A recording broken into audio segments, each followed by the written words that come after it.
اور تیسرا کام تسبیحات. اللہ کا نام ہے نا اس میں. دیکھو لا الہ الا اللہ اس وقت نکلا نا جب جہاز ہچکولے کھانے لگا, تو ابھی کوئی بھی ہچکولے نہیں کھا رہا, ابھی نہ کوئی اللہ الحمدللہ کچھ بھی نہیں ہو رہا. تو ابھی لا الہ الا اللہ صبح 100 دفعہ, شام کو 100 دفعہ. تیسرا کلمہ پڑھ لیا سبحان اللہ والحمد للہ ولا الہ الا اللہ واللہ اکبر. یہ تیسرا کلمہ اللہ کو اتنا محبوب ہے, حدیث میں آتا ہے سورج جن چیزوں پہ طلوع ہوتا ہے, جتنی چیزیں ہیں ان سے زیادہ محبوب اللہ کو یہ کلمہ ہے. تو صبح 100 دفعہ تسبیحات میں رکھنے سے فائدہ یہ ہوتا ہے کہ یاد رہتا ہے انسان. آج کل تو بڑی خوبصورت خوبصورت تسبیحات آ رہی ہیں, بڑی ٹیکنیک, ان کو دیکھ کے انسان کا تسبیح پڑھنے کا دل چاہتا ہے, اور اس میں دھوکے بھی ہوتے ہیں. میں نے منگوایا تھا انٹرنیٹ پہ نا, تو ڈبہ آ گیا تھا اس میں تسبیح نہیں. یہ بھی ہو رہا ہے, خالی ڈبہ. تو انٹرنیٹ پہ بڑے دھوکے ہوتے ہیں. تو 100 دفعہ صبح تیسرا کلمہ, تیسرا نہیں تو چوتھا کلمہ بھی ٹھیک ہے, لا الہ الا اللہ وحدہ لا شریک لہ لہ الملک ولہ الحمد وہو علی کل شیء قدیر.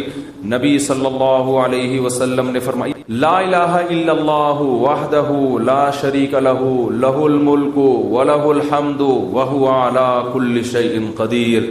ابھی کوئی جہاز ہچکولے نہیں کھا رہا ہے. 100 دفعہ صبح یہ پڑھ لو, 100 دفعہ شام کو یہ پڑھ لو, بیٹھ کے پڑھ لو, چلتے پھرتے پڑھ لو.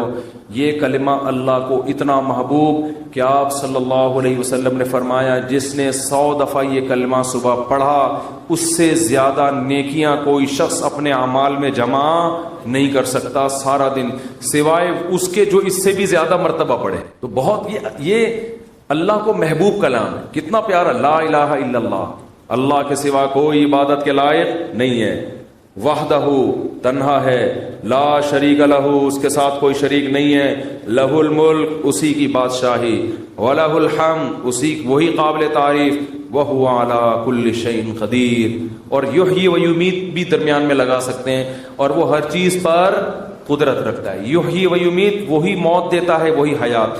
اللہ کو یہ کلمات اتنے محبوب کیوں ہیں؟ آپ کہیں گے اس میں کون سا ایسا قربانی ہے؟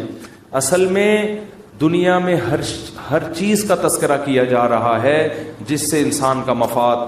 اگر لوگ کسی ذات کو سب سے زیادہ بھولیں تو کس کو؟ اللہ.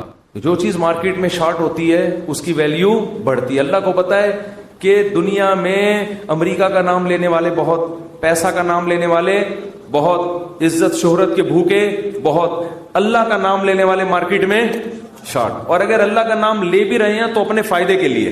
آپ نے صرف اللہ کو راضی کرنے کے لیے ان تسبیحات کی پابندی کرنی. حدیث میں آتا ہے, بخاری کی حدیث ہے, کلیمتان خفیفتان علی اللسان ثقیلتان فی المیزان حبیبتان الی الرحمن.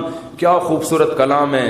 فرمائے 2 کلمے ایسے ہیں زبان پہ بہت ہلکے, ترازو میں بہت بھاری, اور الرحمن کو بہت محبوب.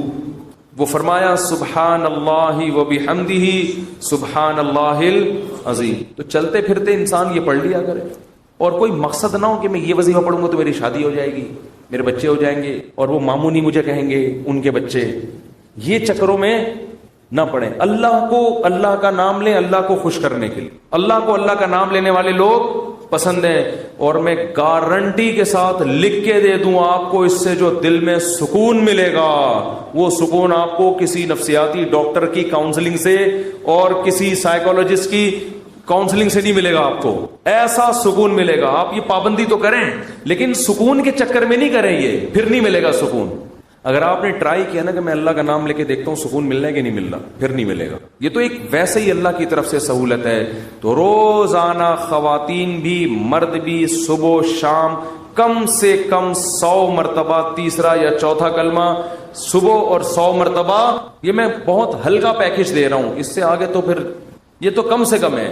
تو یہ معمول بنانا ہے. کریں گے کہ نہیں کریں گے؟ تو اور یہ جو اعتکاف والے بیٹھے ہیں نا, یہ ابھی مسجد سے جب شارٹ ہوں گے تو اگلے سال پہچان میں بھی نہیں آ رہا ہوتا کہ یہ کون ہے, کہاں سے آیا, کدھر ہے, حالانکہ قریبی محلے میں رہ رہا ہو.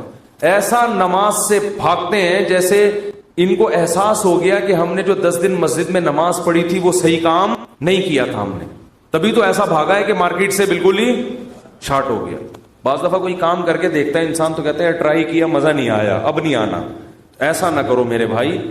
آپ کو 10 دن اللہ نے مسجد میں بٹھایا, آپ نے تکبیر اولیٰ سے نماز پڑھی, تراویح پڑھی, تو اب آپ کو اس کم از کم نماز ہی کو کنٹرول کر لو پورے سال. اکثر گناہگاروں کو توبہ اعتکاف میں نصیب ہوتی ہے، اکثر لوگ میں نے دیکھے. تو آپ اس توبہ پر قائم رہیں، مسجد سے تعلق بولو بھائی برقرار رکھیں، اور قرآن کی روزانہ تلاوت کا معمول ہو، اور ذکر کا معمول، دعا کا معمول. یہ 3 معمول گھروں میں پابندی سے بنانے، مردوں نے بھی اور خواتین کے جو ایام ہوتے ہیں جن میں وہ مینسز سے ہوتی ہیں، اس میں صرف تلاوت نہیں کر سکتی، وہ دعا بھی مانگ سکتی ہیں اور تسبیحات. اس تسبیح میں 10 دفعہ درود شریف اور استغفار کا بھی اضافہ کر لیں. جب 100 دفعہ تیسرا کلمہ ہوگا نا، اس سے پہلے 10 دفعہ درود شریف اور 10 دفعہ استغفار. تو یہ معمول بنائیں، اس سے انشاءاللہ سکون ملے گا. قرآن کہتے ہیں الا بذکر اللہ تطمئن القلوب. اللہ فرماتے ہیں اللہ کے ذکر سے دلوں کو سکون ملتا ہے. ہمارے حضرت کیا فرمایا کرتے تھے کہ جب بیٹھو تو 10 دفعہ استغفار، گناہوں کی معافی، 10 دفعہ درود شریف. پھر کیا کرنا ہے؟ یہ بہت اہم اس میں سبق ہے، اس لیے میں یہ بتا رہا ہوں کہ کیا یہ ہمیں نصیحت کرتے تھے. پھر کیا کرنا ہے؟ یہ مراقبہ کرنا ہے کہ جب تک کسی باغیچے سے جھاڑیوں کو صاف نہ کیا جائے، پھول بوٹے اس میں پیدا نہیں ہوتے. تو جب تک دل میں دنیا کے جو گٹر اور دنیا کے محبت کے جو گٹر ابل رہے، اس کو گٹر ہی کہا کرو. دنیا مردار کی محبت کی کیا یہ گٹر ہے. دنیا مردار کی محبت کے گٹر یہ جب تک بند نہیں ہوں گے، اللہ کی محبت کے چشمے نہیں پھوٹیں گے. ایک ہی سوراخ سے گٹر کا پانی بھی نکل رہا ہو اور چشمہ بھی نکل رہا ہو. کبھی دیکھا آپ نے؟ بولو نا کیا ہو گیا بھائی. جس سوراخ سے چشمے نکلتے ہیں ان سے گٹر کے پانی نہیں نکلتے. اور جن سوراخوں سے کراچی میں تو الحمدللہ یہ مثال سمجھانے کی ضرورت ہی نہیں ہے، ہر سوراخ سے گٹر کا پانی نکل رہا ہے. تو کبھی آپ نے دیکھا چشمے ابلتے ہوئے کراچی میں؟ تو جس دل میں دنیا مردار کے گٹر کا پانی ابلتا ہو، اس دل میں اللہ کی محبت کے چشمے نہیں پھوٹ سکتے. تو یہ حضرت فرماتے تھے یہ مثال سوچیں. کیوں سوچیں؟ آگے بتا رہا ہوں میں. پھر ایک اور مثال سوچیں، اور یہ ہمارے سب اکابر بتاتے رہے ہیں، صرف ہمارے حضرت کی بات نہیں ہے. دوسری کیا مثال؟ کہ جب سفید کپڑوں کو نیل لگایا جاتا ہے اس میں چمک پیدا کرنے کے لیے، تو پہلے میل کچیل کو صاف کیا جاتا ہے. ڈائریکٹ نیل نہیں لگا دیا جاتا ورنہ عجیب سا لگے گا. پہلے اس کا میل اتارا جاتا ہے، اس کے بعد اس میں برائٹنس پیدا کرنے کے لیے، اٹریکشن پیدا کرنے کے لیے، اس گند اور میل کچیل کو دور کرنے کے بعد پھر اس کو نیل کے پانی میں ڈبویا جاتا ہے. پھر کیسا اجلا اجلا اور چمکتا ہوا نظر آتا ہے وہ. تو جب تک دل میں اللہ کے غیر کی محبت کا گند صاف نہیں ہوگا، اللہ کی محبت کے نیل سے دل چمکدار نہیں ہوگا. یہاں تک کھوپڑی شریف میں بات آ گئی ہوگی میرا خیال ہے. پھر حضرت فرماتے تھے پھر اس کے بعد کیا کرنا ہے. ابھی تو یہ سوچنا ہے نا، سوچنے کے بعد کیا کرنا ہے. پھر اس کے بعد قبلہ رخ بیٹھ کے لا الہ الا اللہ کی ضرب لگانی ہے. آپ لوگ یہ کام نہ شروع کر دیں، وجہ میں بتاؤں گا آخر میں. لا الہ کرتے ہوئے کیا کرنا ہے؟ دائیں طرف سر کو لے کے جانا ہے، اور توجہ یہ کرنی ہے کہ دل سے لا الہ کا مطلب کوئی معبود نہیں، کوئی محبوب نہیں، کوئی بھی نہیں ہے. دل سے کیا کرنا ہے؟ سب کو نکال کے باہر الا اللہ. پھر واپس گردن کو لانا ہے اور دل پہ چوٹ مارنی ہے. کس کی؟ الا اللہ. لا الہ الا اللہ، لا الہ الا اللہ. کوئی نہیں ہے، صرف کون ہے؟ اللہ. تو اس کوئی نہیں میں نا یہ سارا گند نکالنا ہے. یہ گاڑی بھی نہیں ہے، یہ بنگلہ بھی نہیں ہے، یہ پیسہ جس پہ رالیں ٹپکتی رہتی ہیں ہر وقت، اور کسی کو کوئی معشوق ہو اس کو بھی نکال دو اسی بہانے. موقع اچھا ہے، پاگل ہو رہا ہے اس کے پیچھے، اپنی صحت خراب کر رہا ہے، اپنا ایمان خراب کر رہا ہے. تو لا الہ دل سے باہر، الا اللہ صرف کون؟ اللہ. جب بار بار یہ ذکر ہوتا ہے نا، لا الہ الا اللہ، لا الہ الا اللہ، لا الہ الا اللہ، لا الہ الا اللہ، لا الہ الا اللہ، آہستہ آہستہ ذہن بننا شروع کہ میرا معبود اور میرا محبوب کون ہے؟ الا اللہ، بس اللہ ہے. اس پہ میرا خیال ہے کسی کو علمی لحاظ سے اشکال ہو سکتا ہے، بھائی اس حدیث، اس ذکر کا اور اس اسٹائل کا قرآن و سنت میں کوئی ثبوت؟ اس ذکر کا تو ہے لا الہ الا اللہ کا، اس اسٹائل کا تو کوئی ثبوت نہیں ہے. تو خوب سمجھ لیں کہ بطور علاج جب کوئی چیز کی جاتی ہے نا، اس کو تصوف میں شغل کہا جاتا ہے. ایک ہوتا ہے ذکر، ایک ہوتا ہے شغل. تو جو بطور علاج کے جو چیز کی جاتی ہے، مائنڈ بنانے کے لیے کی جاتی ہے، اس کے لیے ثبوت کی ضرورت نہیں ہوتی، اس کے لیے ثبوت کی ضرورت نہیں ہوتی۔ اس کو سنت اگر کوئی سمجھے گا تو پھر کیا ہے؟ پھر یہ بدعت عمل ہے بھائی، قرآن و سنت سے اس انداز کا کوئی ثبوت نہیں ہے۔ لیکن ایک چیز تجربے سے ثابت ہو جائے کہ اس کا فائدہ ہو رہا ہے، اور فائدہ ہو کے وہ چیز حاصل ہو رہی ہے جو اللہ چاہتا ہے، تو پھر اس کے لیے ثبوت کی ضرورت نہیں ہے۔ ہاں اگر یہ اجتماعی سطح پہ لوگوں کو بلا بلا کے یہ سیٹ اپ شروع ہو جائے نا، تو پھر یہ بدعت کا ذریعہ ہونے کی وجہ سے کیا ہوگا؟ پھر ناجائز ہو۔ تو آپ یہ کام نہ کریں، کوئی بدعت نہ بن جائے نہیں، لیکن ایک کام آپ لازمی کر لیں، جو میں نے اتنا لمبا چوڑا آپ کو یہ پورا طریقہ بتایا نا، آپ یہ نہ کریں یوں گردنیں، بعض لوگوں کے فرما بھی ٹیڑھا ہو جاتا ہے اس سے، یوں کرنے کے بعد پھر اٹھ ہی نہیں پا رہے نا، وہ ایسے ہی ہو گئی ان۔ تو یہ کام نہ کریں، بدعت کا کوئی ذریعہ نہ بن جائے۔ جب تک کسی شیخ سے باقاعدہ اصلاحی تعلق نہ ہو اور اس کی ہدایات اور رہنمائی نہ ہو، خود سے یہ کام نہ کریں۔ ایسی چیزوں سے بدعتیں پھر پھیلتی ہیں سوسائٹی میں۔ تو آپ نے کیا کرنا ہے؟ اللہ سے تعلق بحال کرنا ہے نا، تو اس کے لیے میں طریقے بتا رہا ہوں آپ کو۔ روزانہ صبح اور شام میں لا الہ الا اللہ کے ذکر کا معمول بنانا ہے۔ 10 دفعہ کم سے، دیکھو تبلیغ والے تسبیح بتاتے ہیں، تیسرا کلمہ 100 دفعہ، 100 دفعہ استغفار، 100 دفعہ درود شریف، صبح بھی اور شام بھی۔ اصل تو یہ ہے، کیونکہ تیسرے کلمے لا الہ الا اللہ خود بخود آ گیا ہے۔ میں اس سے بھی آسان پیکج بتا رہا ہوں، اصل تو وہ ہے جو تبلیغ والے بتاتے ہیں۔ میں کیا بتا رہا ہوں اس سے بھی، کہ یار وہ نہیں ہوتا تو لا الہ الا اللہ بیچ میں سے نکال لو نا، اسی کا وظیفہ پڑھ لو، اسی کو پابندی سے پڑھ لو۔ تو جتنے یہاں مرد اور خواتین آج بیان سننے کے لیے آئے ہیں، آج سے عزم کریں کہ ہم نے روزانہ کم سے کم 100 مرتبہ صبح اور 100 مرتبہ شام لا الہ الا اللہ کا ورد کرنا ہے۔ اچھا، ذکر میں اصل یہ ہے کہ آہستہ آواز سے کیا جائے، جہرن ذکر کو شریعت نے پسند نہیں کیا، لیکن اگر دل لگانے کے لیے، معنی اور مفہوم کا تصور دماغ میں بٹھانے کے لیے کوئی ہلکی آواز سے جہر کر لیتا ہے، ہلکی آواز سے، بہت شور شرابہ نہ ہو، تو اس میں بھی کوئی حرج نہیں ہے۔ تو آپ نے کیا کرنا ہے؟ یہ 2 مثالیں صبح سوچنی ہے، صبح کے وقت کر لیں اور شام کے وقت کر لیں۔ بیٹھیں قبلہ رخ ہو کے، 10 دفعہ استغفار اپنے گناہوں کو یاد کر کے، 10 دفعہ درود شریف پڑھ لیا، اس کے بعد ہلکی آواز میں لا الہ، مزے لے کے ذکر کرنا ہے، ترخانہ نہیں ہے۔ 100 دفعہ نہیں ہو رہا نا، 50 دفعہ کر لو۔ وہ کام جو تھوڑا ہو، پابندی کے ساتھ ہو، اللہ کو زیادہ محبوب ہے اس کام سے جو بہت زیادہ ہو لیکن اس کی پابندی نہ ہو۔ تو کیا کرنا ہے؟ ہلکی آواز سے لا الہ الا اللہ، لا الہ الا اللہ، اور تصور کوئی نہیں ہے۔ لا الہ کا مطلب، اللہ قرآن میں کہتے ہیں افرأیت من اتخذ الہہ ہواہ، تم نے ایسے لوگ دیکھے جن کا معبود ان کی خواہشات ہیں، خواہشات کو اپنا خدا بنایا ہوا ہے۔ تو لا الہ میں آپ نے کیا تصور؟ میری خواہشات میرا خدا نہیں۔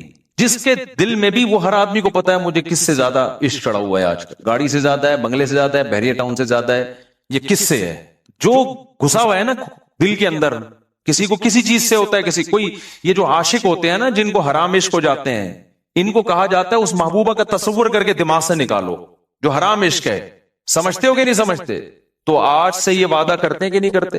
10 دفعہ استغفار، 10 دفعہ درود شریف۔ پھر یہ مثال بھی سوچنی ہے کہ جب تک جھاڑیاں صاف نہ کی جائیں، پھول بوٹے اس کھیتی میں پیدا نہیں ہوتے۔ تو میں نے بھی جب تک یہ گند اپنے دل سے نہیں نکالوں گا نا، اس وقت اللہ کی محبت کے چشمے نہیں پھوٹیں گے۔ اسی نیت سے کہتا ہوں لا الہ، کوئی نہیں ہے الا اللہ، صرف کون ہے؟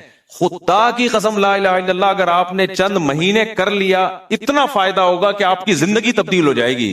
اور جتنے نفسیاتی ڈاکٹر جو آپ کو مختلف قسم کی ڈپریشنوں کے علاج بتا رہے ہیں نا، سارے فیل ہیں اس کے سامنے، لیکن شیطان کرنے نہیں دیتا کام۔ 2 دن کریں گے، صوفی بن کے بیٹھ جائیں گے، اس کے بعد ابے یہ تو ایسی کچھ فائدہ تو ہو نہیں رہا۔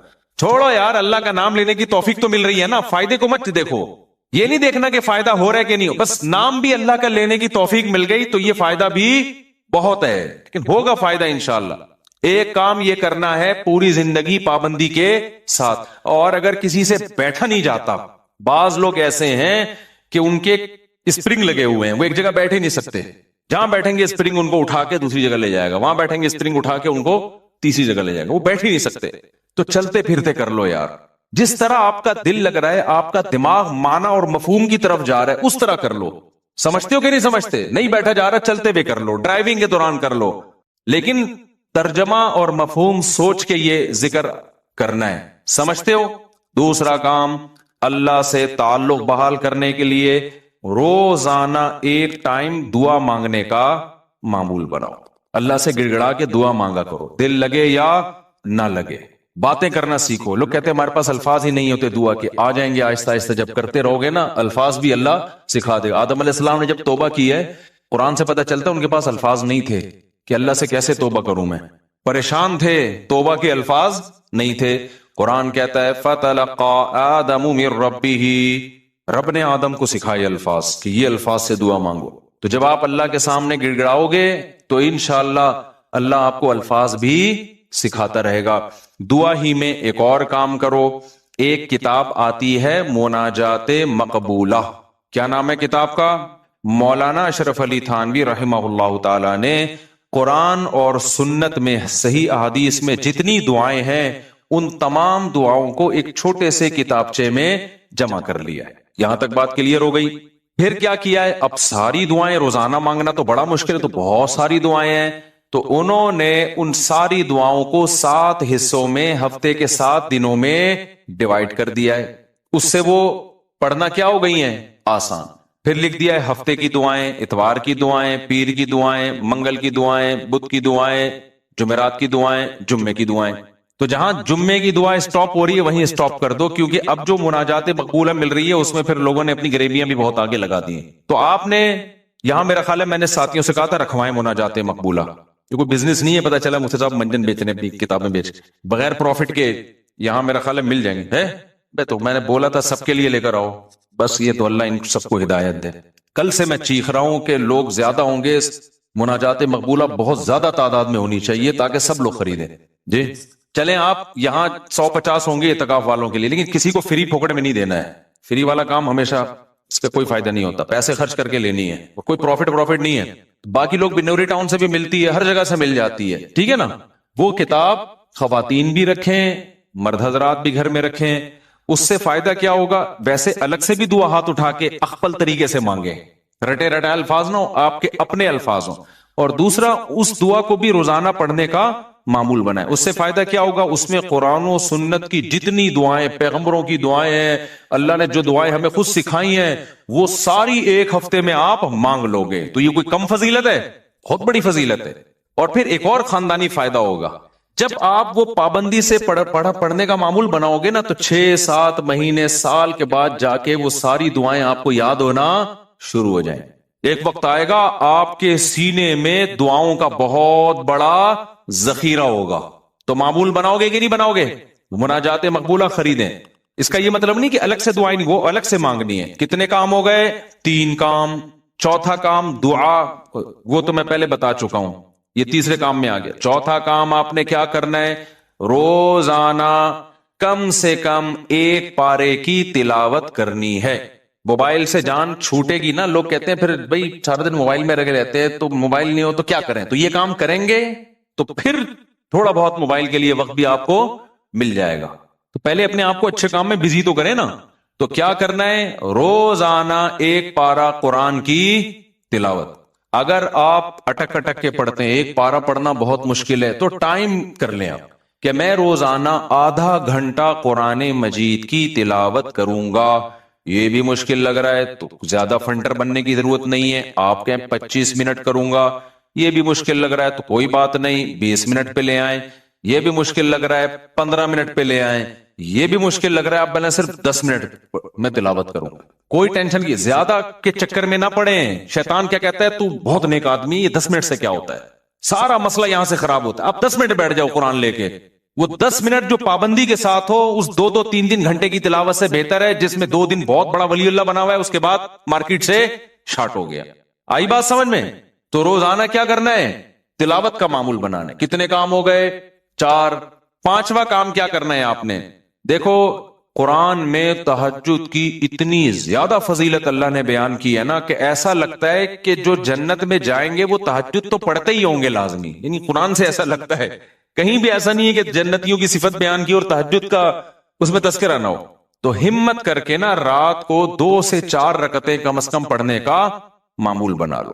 اور اس چار اور جو دعا کرو گے نا وہ اسی 4 رکعتوں کے بعد، وہ جو ایک معمول میں نے بتایا نا دعا کا، کیونکہ سب سے زیادہ قبولیت کا وقت کون سا ہے؟ رات کا آخری۔ تو ہماری خواتین کو بھی ان چیزوں کا اہتمام کرنا چاہیے اور ہمارے مردوں کو بھی۔ آپ دیکھنا انشاءاللہ زندگی میں آہستہ آہستہ زبردست تبدیلی آنا شروع ہوگی، سکون آنا شروع ہوگا گھروں میں، اطمینان ایک دم سے نہیں ہو جاتا سب کچھ، تھوڑا سا اللہ سے کنیکشن بحال ہونا شروع ہوگا۔ اور یہ تو ہے یعنی یہ فرائض واجبات کے بعد کی بات کر رہا ہوں، اور دوسرا جو اللہ کے مخلوق کے حقوق ہیں ان میں سب سے بڑا حق یہ ہے کہ مخلوق پہ پیسہ خرچ کیا جائے۔ انگریزوں والے اخلاق سے کچھ بھی حاصل نہیں ہوتا، لوگ تعریفیں کر دیتے ہیں بہت اچھے، گورا کیا کرتا ہے مسکراتا بہت ہے، وہ کبھی غصہ نہیں آئے گا اس کے، اچھی بات ہے، یہ کوئی بری چیز نہیں ہے، روکڑا نہیں گلتا اس کی جیب سے، بات آ رہی ہے سمجھ میں؟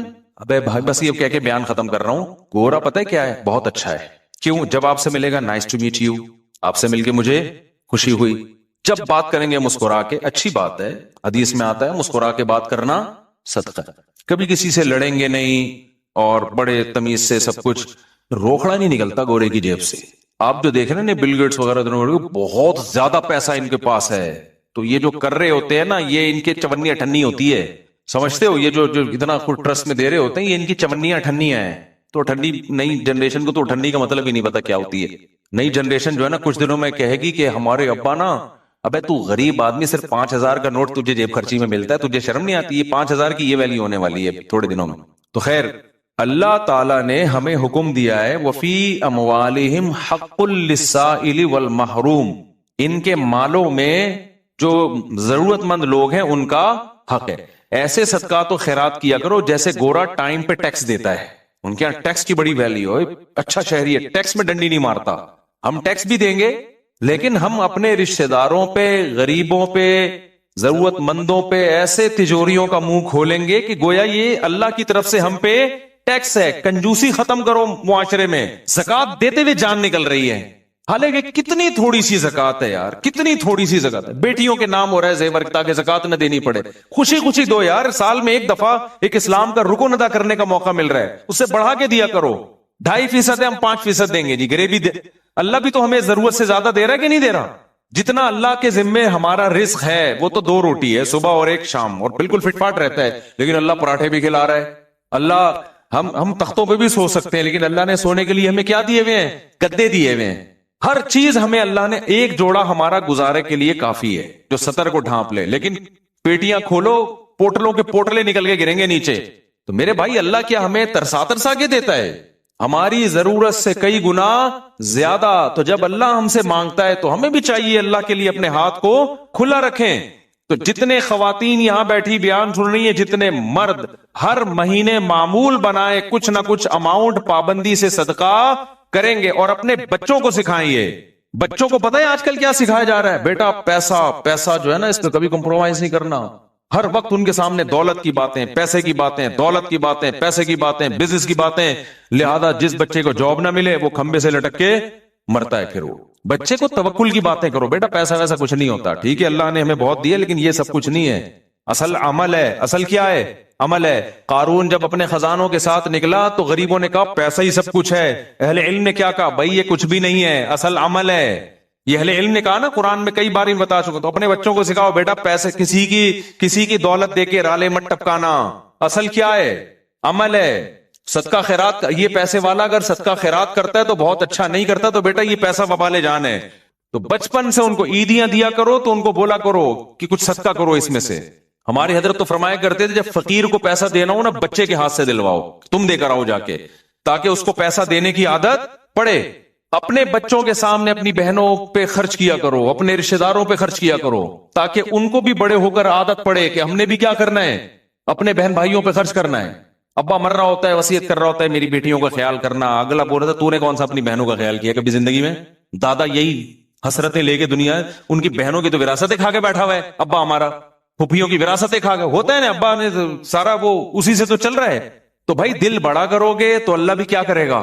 ہاتھ اپنے بڑے گا۔ اور دل کنجوس کرو گے نا، بچا بچا کے گلک لا کے دیے ہوئے بچوں کو، گلک میں میرے اللہ کا بڑا فضل ہے، جب میں بچپن میں گلک رکھتا تھا نا تو مجھ سے 2-4 دن تک چلا ہی نہیں جاتا تھا وہ، اس کے بعد لات مار کے توڑتا تھا، ابے جا کلفی کھا، آئس کریم کھا۔ یار ہم جاتے تھے